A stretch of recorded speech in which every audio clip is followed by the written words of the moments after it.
Hello and welcome to this week's casual review. I'm Fred. If this is your first time here, welcome. If you're a returning viewer, welcome back. This particular review of sorts is being recorded on December 5th, 2023.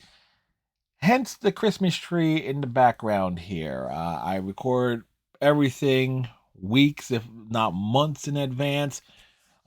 Just because it's just easier, and I like recording these reviews shortly after I finish any game that I play over on my Twitch channel. This way you get my instant thoughts and impressions just down the line. Anyway, this now when I played Stray back in December, or here in December, it was my second playthrough of it. I originally played it in 2022 on the PS4, and so but this for the second playthrough, I played the Xbox Series version. Because gotta boost that gamer score a bit, and what better way to do it than to replay a game you played on a different platform, and get the achievements again, and so it get all the the achievement pops and stuff like that. But because that obviously tells the fact that this is a game I've played twice and that I've purchased twice on two different platforms. And so right off the bat, is this a game worth replaying after you play it once? And the answer is yes. Stray is a very charming, very beautiful little game. Everything looks fantastic. Yes, it's an indie game, and one could argue it looks like something that could have been done in the late PS3, Xbox 360 era. But you know what? That doesn't matter because the quality is there.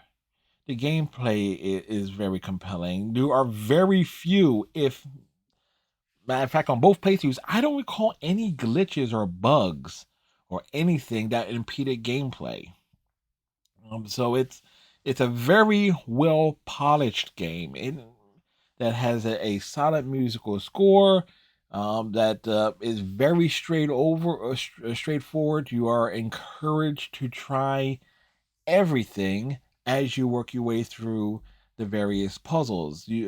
Like exploration is key. 'Cause you never quite know what you're going to get unless try and like think outside the box in some cases. Yes, all the puzzles are pretty simple and all the clues are there. Like you're never lost for long. At least that was my impression on both playthroughs. At least I'm trying to remember the original playthrough, but that was definitely my impression on the second playthrough, which was like well over a year later. How much I actually remembered from the original playthrough was actually impressed me, particularly with some of the later sequences and avoiding enemies. The not so much the Zerks because I had a little trouble with that, but the Sentinels, the patrol robots, it's like that. I remembered some particular instances as like that I was dreading on doing again, and I had like I was able to get through them in a breezy form rather easily. There is no voiceovers per se. All the dialogue you get with NPCs that you encounter is all text based. So, but they're all good. You have all these, like every character has a name. They all have a reaction to it. In some cases, you can take the cat and nuzzle up against them, get like that typical reaction, as like with a cat brushing up against your legs, like oh. And you have action sequences. You have puzzle sequences. There's a time where the cat, along with his little psychic B12, are armed with an ultraviolet laser to where you can nuke the Zerks as these little abominations that can devour anything. You can get a bit of revenge on them. So this game has a little bit of everything, and it's so perfectly um car uh put together. Like everything has its place. Oh, so it's like the opening like moments is your nice little tutorial, get you familiar with what to press, what to meow, what to do, what to scratch, to interact, to jump, to leap across multiple things at once, how to pick up items, and interact with the environment to various degrees. Then you get your first wave of puzzles. Now, I know a lot of folks have some issues with Stray because of how the cat can be brutally killed to some extent. The Zergs capturing it, ganging up on it, and literally eating the cat. Well, it cuts to a red screen. You can at least turn off the cat death like animations. I believe. I believe that is an option. I didn't turn them off myself, but I think I saw something there. Then you have the Sentinel bots at the end that actually start trying to shoot the freaking cat. So there is that little point of contention, but it kind of is what it is though within the context of the story. Um, Now, there is, of course, the one thing about Stray people like to talk about is the ending. Is the fate of B12, the little companion robot, which you actually, in this footage from one of my streams, actually the first night of the December 2023 playthrough is what this footage is coming from here. B12 is your companion. He is essentially how you as you're playing the cat is able to communicate with all the NPCs, and you like everything being put together. So B12 is your connection to it, and it's also B12's journey. It's like you're looking for his memories throughout the game, and there is a way where you actually can get a hint by pressing up on the direction pad and hitting RB to see memories, and depending on your chapter, it will indicate. There will be a distorted image to try to give you a hint of where to look for a lot of the memories. So you're not. So again, you're encouraged to check everything out there. But B12's journey is like as he discovers that he was a human.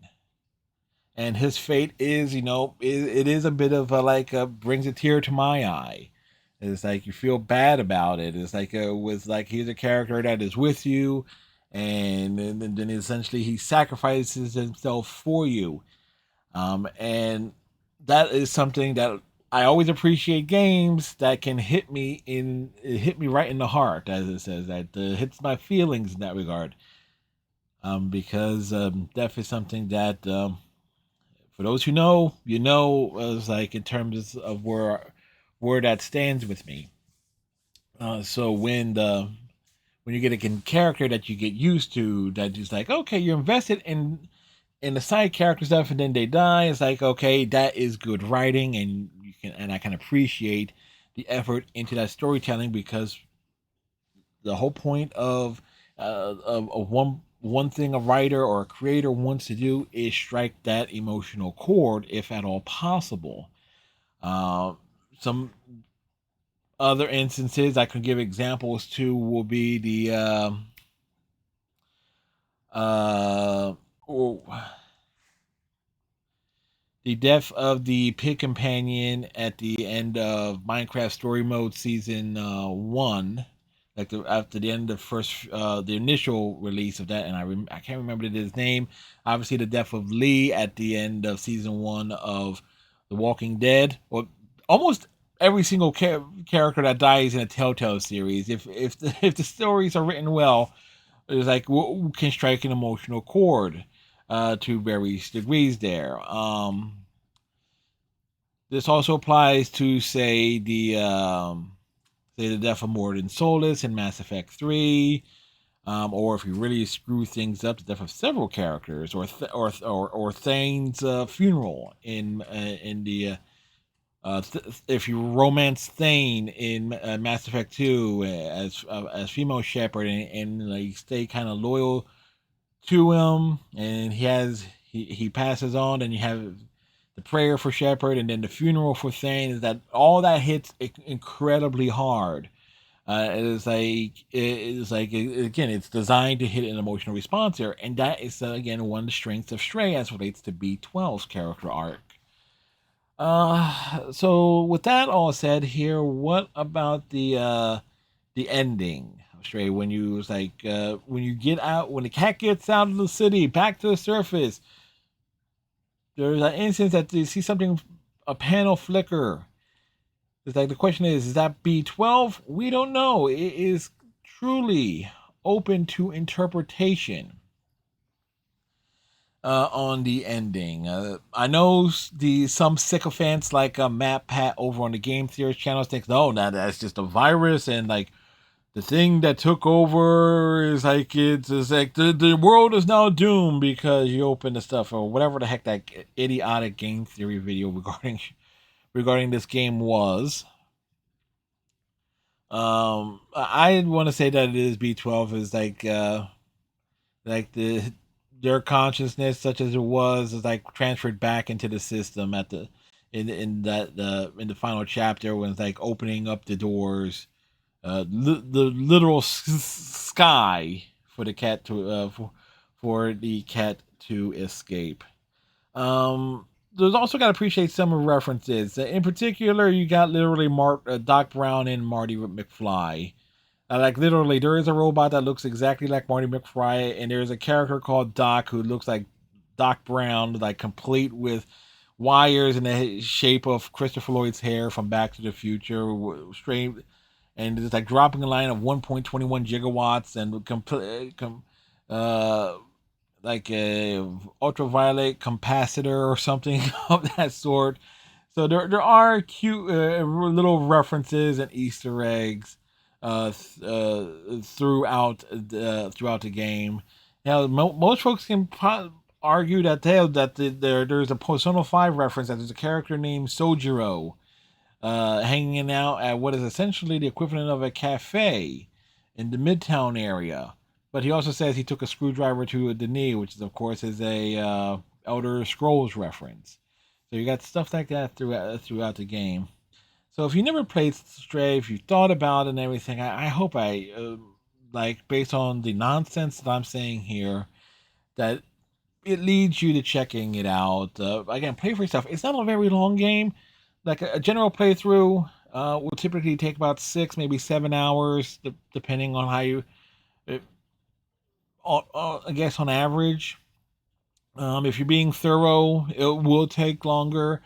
Um, and if you get stuck, there are plenty of guides to help get you through various things. I mean, I will admit there's a couple of things that I got stuck on. But again, it is a great little game, and I highly recommend it that you check it out. So with that said, thank you very much. Comment on your thoughts on Stray. If you have played Stray, leave your comments in the comment section below. I love to read what your thoughts are. I would say like and subscribe, but let's be honest, I don't do that when I go on other people's channels.